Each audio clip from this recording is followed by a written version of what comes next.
Hello everybody and Happy New Year. Gurmy's Coasty Yard here, and in this episode of Germanator Studios we are continuing work on the dark ride that we started in the last episode. And in this episode we are going to be completing the interior for the show building, including all of the scenes. In the last episode we just did the queue and the station buildings. And I know in the last episode I basically said we're ripping off Dinosaur from Disney's Animal Kingdom, but I was able to come up with a sort of plot and storyline that makes it, I think, different enough. It's definitely still similar and without a doubt inspired by Dinosaur. But in this ride, this premise is going to be that a time machine or like a time warp testing facility wants you to go back in time on a mission to recover some dinosaur eggs. And they want you to get the Dimetrodon, I think it's called. I don't know how to pronounce it. The eggs for that creature. I was doing research beforehand. It's technically not a dinosaur. But the story of how you get these eggs, I think I'll explain it loosely here. Basically, the time travel technology is not super accurate, and so they can't send you right back to that time. They sort of have to send you back and forth until you get there through different time periods. So to start, they send you to the Ice Age, and that's sort of like the warm-up time jump. And you can see I'm using the red LA wall pieces that we used in the last episode. I'm basically using those to represent a transition between periods. So you start in the Ice Age, and then it's pretty straightforward here too. You'll see me go through with it adjust it eventually, but you basically encounter some saber-toothed tigers and yeah, not a lot to it, and just it was basically an excuse for me to use the Ice Age scenery, among other things, but I do think it looks cool. Anyhow, you have that encounter, and I don't want to explain everything at once. I'd rather explain it as the various things come up on screen. But that's not going to happen because this is a 30-minute episode, so I will move on. But basically you go through the different periods. After this one, I believe it goes to the Jurassic period, and you encounter some of the different dinosaurs. I won't spoil everything right away because I think the various show scenes kind of turn out pretty neat. It's some pretty cool concepts, I guess. Nothing crazy. But after that, you go to the Cretaceous period, and that's where you encounter, and I'm only spoiling this because I feel like it's a cliche, but the finale is that you encounter a Tyrannosaurus Rex, and you dodge it at the last second by going into a cave and getting time warped into the period before dinosaurs even existed, and that's where you find the Dimetrodon or Dimetrodon. I don't know.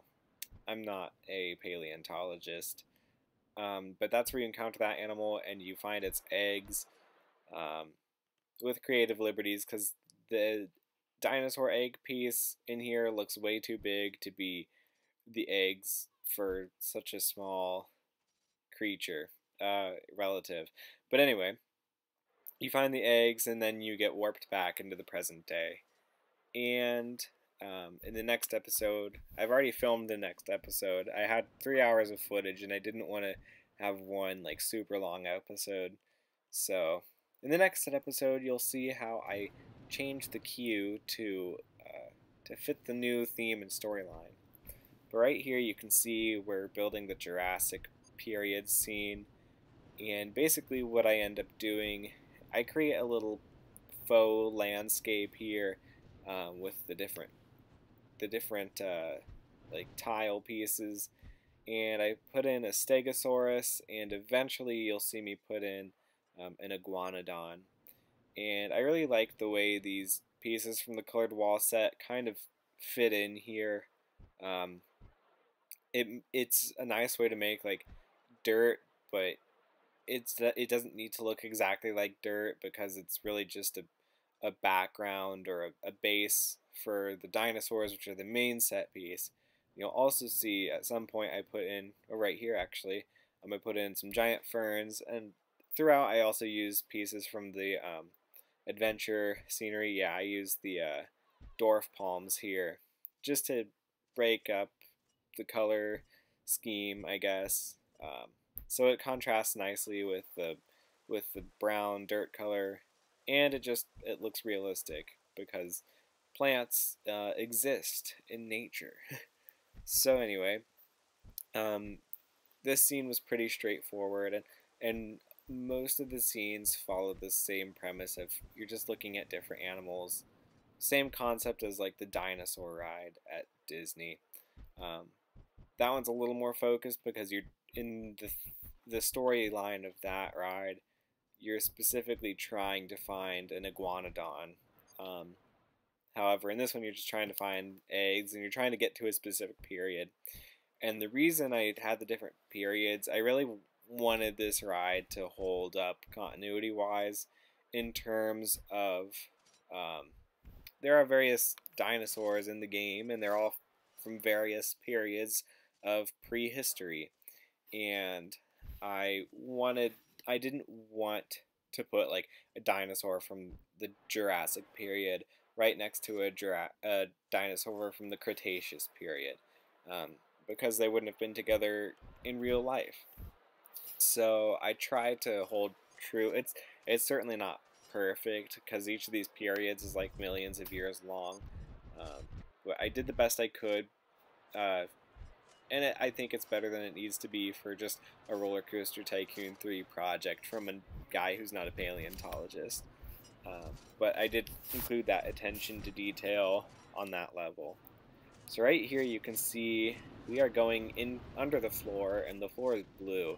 So I wanted to include the plesiosaur here, and what I end up doing is I basically made like an ocean type scene.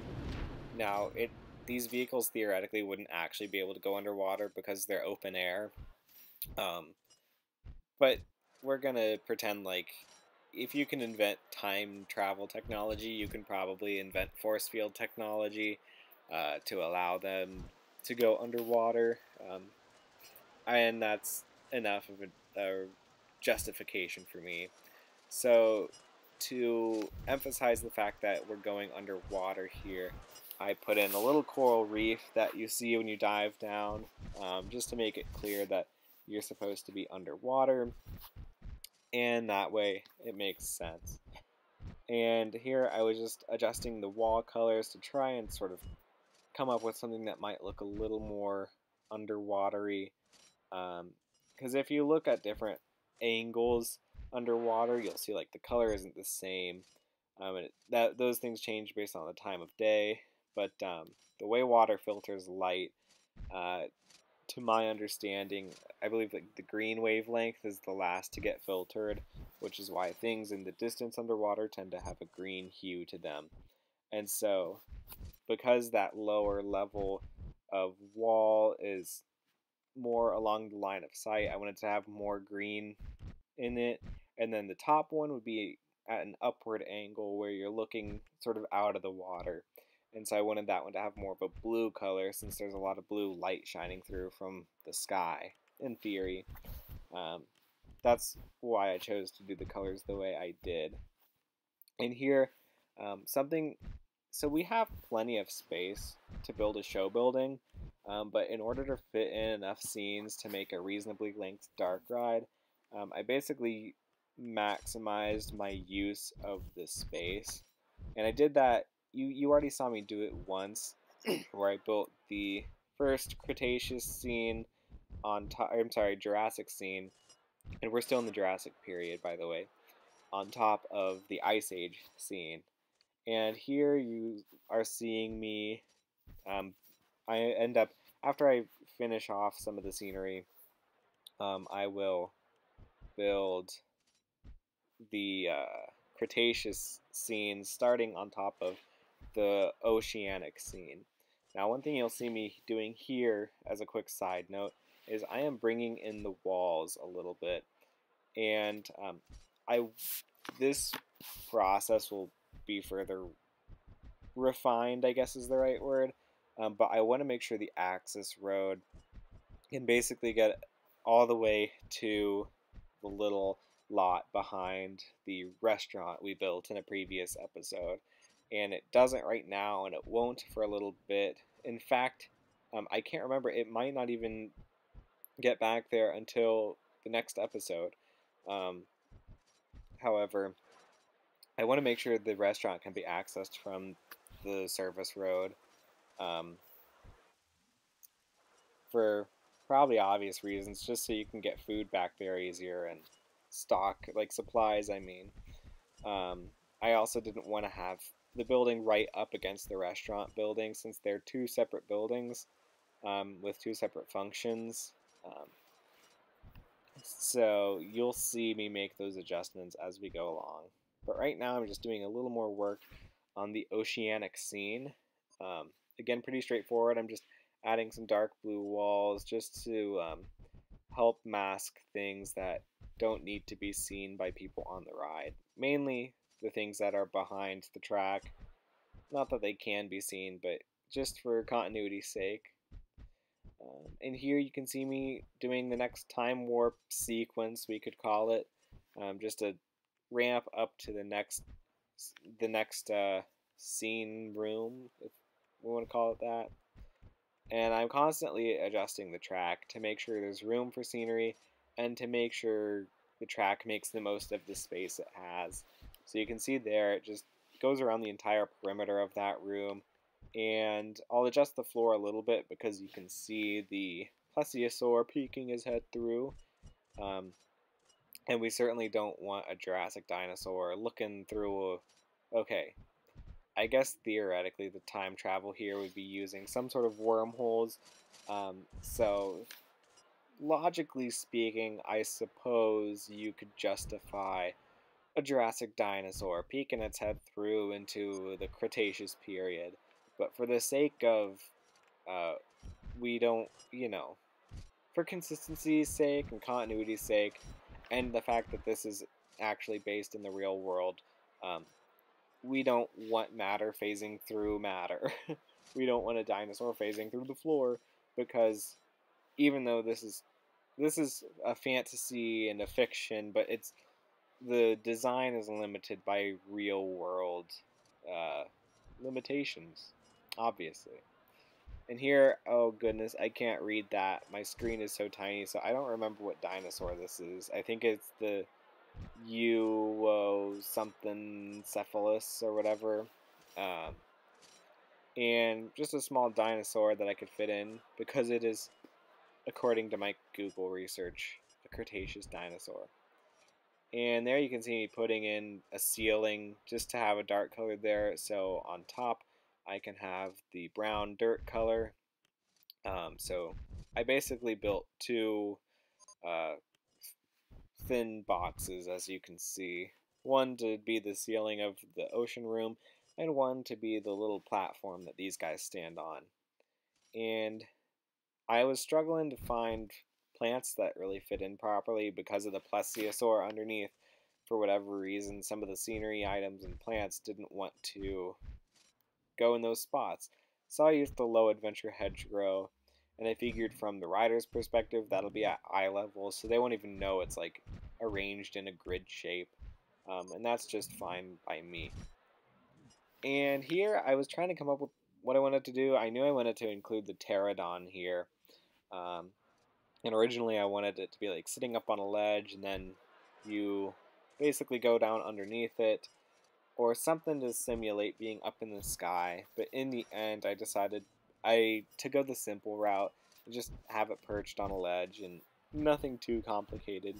One thing I may do that I haven't done yet, neither in this episode nor in the next episode, is adjust the colors of the backdrops to be something other than black, just to sort of better fit the theme of the area. Um, I'm not dead set on doing this, but for some things, I think having like a sky color, and by sky color I mean like it could be orange to be like that stereotypical dinosaur looking sky, you know what I mean. But anyway, along those lines, um, I may adjust some of the backdrops where I deem it appropriate. And right here I was trying to come up with a way to put the Triceratops in. I think what I just came up with, it works in theory, but I decided I didn't want to end the ride just yet, so soon after beginning, so I decided to sort of mess around with the space I had remaining, and you can see I sort of weave the ride around a little bit in this area, and here I work it back up, and I add some hills and bumps and whatnot in the trail just because we're getting further along in the ride, and I want the intensity to start picking up along here. So we add some rougher terrain, not counting like the log bumps we have in the warp tunnels, which surprisingly I'm pretty sure that's the only spot I used them. Um, anyway, this ended up being, well, you saw where I put the Triceratops, and as always I end up putting in a little platform for it. But first it looks like I'm going through in the exit station, and I did that so I can get rid of those gray walls on the outside and replace them with black walls just to fit the rest of the show building. And I add those walls all along the outside. Pretty straightforward. Um, yeah, and we're to one of those points again where there's really not much happening, and I don't know what to say. Um, well, we're 17 minutes in, so I swear the time always goes real quick when I do these commentaries, even though when I watch them back, it like drags and drags and drags. But I entertain myself with the commentaries, so I hope I entertain you guys too. Um, And these little cave things, the little rock arches you see me adding, some of those, well, you'll see me delete these ones right away because they poke through the walls. But the ones, but right before the pterodon section, I will remove eventually because the reason I built the building right up against the restaurant is because those were in the way and I didn't want them peeking through the exterior walls. But I decided to prioritize having the access road space for to get to the restaurant. I decided to prioritize that over having those little cave things in there. I decided they weren't really necessary to the story.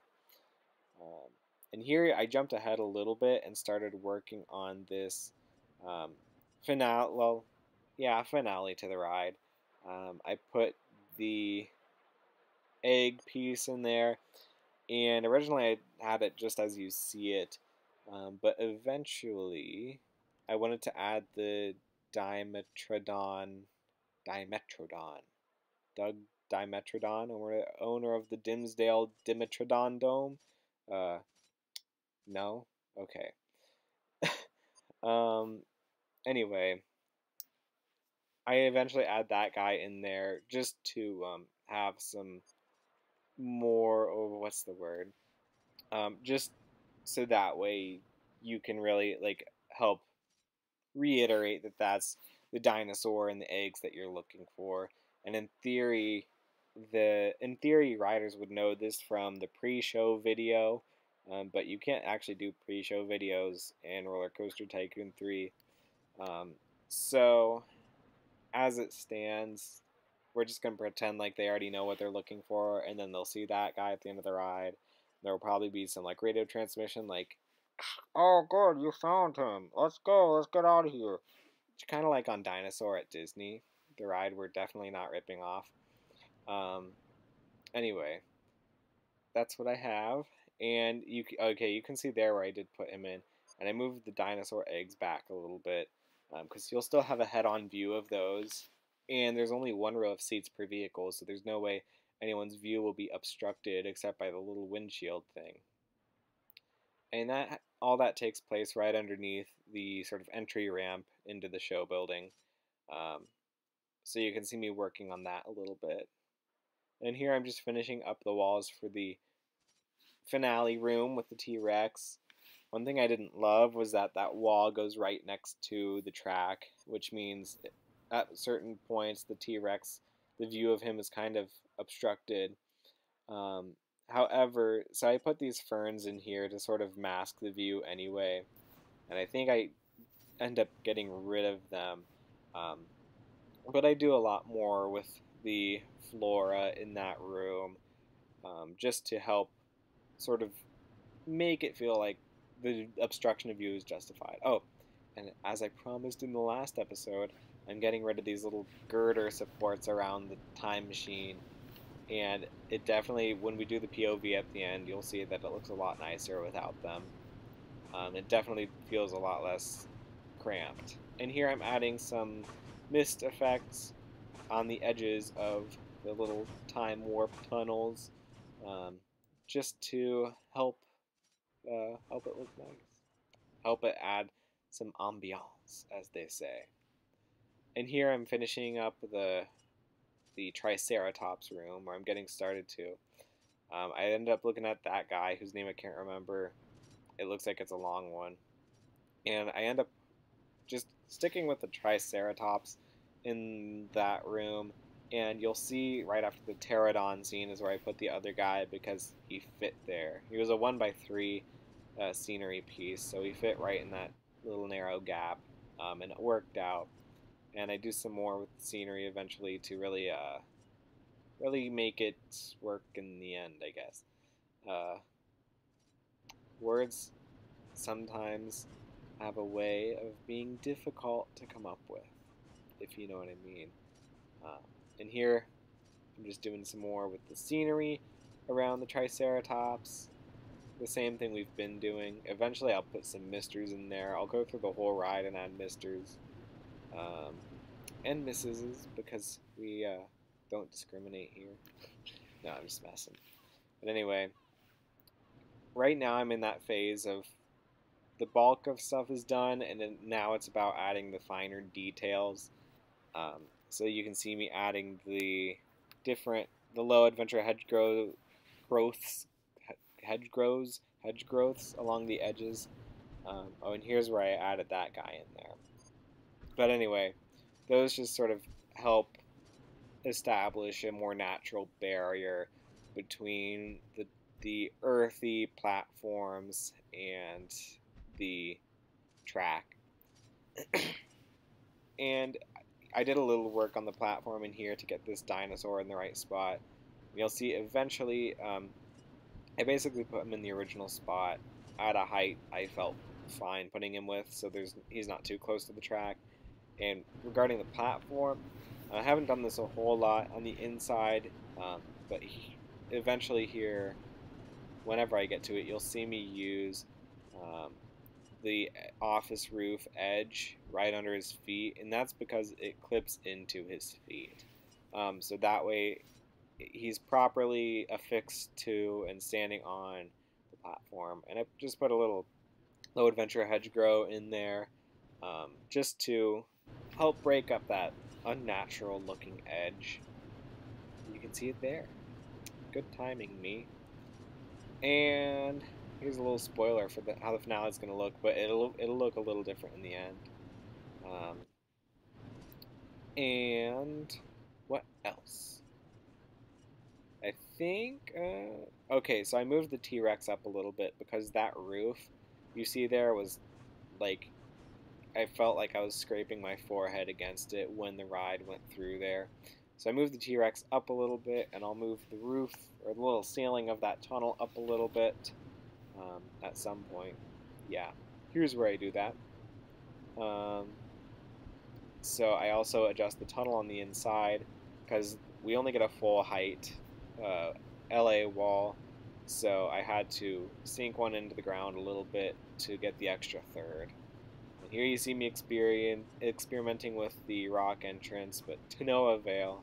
Still couldn't fit the full one in, so we just go back to having it on the, I think we put it back on the sides. Um, if we don't, that'll be a note to self to add that in the next one, because I thought it looked cool. And it fit nicely with the sort of warp tunnel being in a cave and dodging the T-Rex. You know, because we're all about aesthetics in our design here. I said it from the beginning, and I'll say it again. Something, blah, blah, blah. It's gotta look nice. So here you can see me just putting in the foliage, making it look good. Not much to it. Um, just adding some greenery. Also, here's a fun fact about plants from like the dinosaur ages. Is that flowers did not, to my understanding, like flowering plants did not exist until much later. So all the plants were like various ferns, um, and I think they reproduced using spores. So a little fun fact for you. And here you can see me adding in the misters around the place. What else? What else? What else? A lot on the ocean there because, you know, you're about to splash into it, so it's got to look like it. Um, Pretty straightforward. I say that a lot, but I say it when I mean it, and I mean it when I say it. Mist, mist, mist. Blah, blah, blah. I should add the low adventure hedgerows in there too, because it looks like I haven't yet, and I'm positive I haven't at all. Here I was experimenting with the little metal entrances, um, and those I end up putting in and around the launch tunnels. I just think they add a little bit more texture and shape to them, so it's not. So I put one at the end, but it doesn't really do much for the look of things. But here you can see where I put it at the beginning, and you'll catch another glimpse of it right here. I think it adds to the shape of the structure, and I may see what if I can do anything else with that, just to help enclose the structure a little more. But for the most part, uh, I like the way it looks. It just adds a little more to it. And finally, no, oh, we're putting lighting in now. Pretty straightforward. Again, haven't said that yet this episode, but it's fine. So I tried my best to put lighting around the place, and I think for the most part it worked pretty well. Um, I put lighting in because obviously at night you want things to be illuminated. It doesn't work as well during the day um, because the lighting in RCT3 is not totally realistic, but that's not the end of the world. Um, it is what it is, you know. But here, one little detail is I put the Atlantis like clamshell lamps in the underwater section, um, just to make it look a little nicer and to fit in better. And then I used like the prehistoric fire pieces on the main area. And right here, before the Ice Age scene, I put a little dinosaur skull. I just thought it would be a nice little touch. And because you sort of start the ride with like an intense jump scare type thing, I thought that'll be a little Easter egg for anybody who might catch it in that dark room before that scene. Um, Nothing too crazy. And here we're working on putting in a couple exits around the outside. And okay, I have a little bit longer to keep talking. Okay, here I put a little staircase in case they need to evacuate people from that ramp. Since there's an exit right there. That was sort of my reasoning behind that. And finally, for this episode, I think finally, yeah. Okay, so finally, we're gonna finish off by putting this ceilings, emphasis on ceilings, throughout the whole attraction. Eventually, I'll start that process. Um, and I wanted to, like I said, I have different color ceilings. I did this in the station building as well, but I have a black ceiling throughout the attraction, and then the roof will be a gray color, so it'll be raised 1/3 of a height unit above the rest. But that will be something we do in the next episode. I think that'll be the first thing we do in the next episode. but don't quote me on that. Uh, you know, not that I would have to worry about you quoting me on that. I mean, what are you gonna do with that information? Slander me, belittle me, call me a liar? I'll stop before you guys get any ideas. Um, anyhow, so you may notice I put that little raised piece in there, and I just did that to mark where the flames are. So if any smoke is coming up, I'll put an air conditioner there eventually, so that way it looks like the smoke's coming from the air conditioner. And that is everything I have for you. Enjoy the POV. Have a great next 3 days until I upload again, and I will see you in the next one. Goodbye.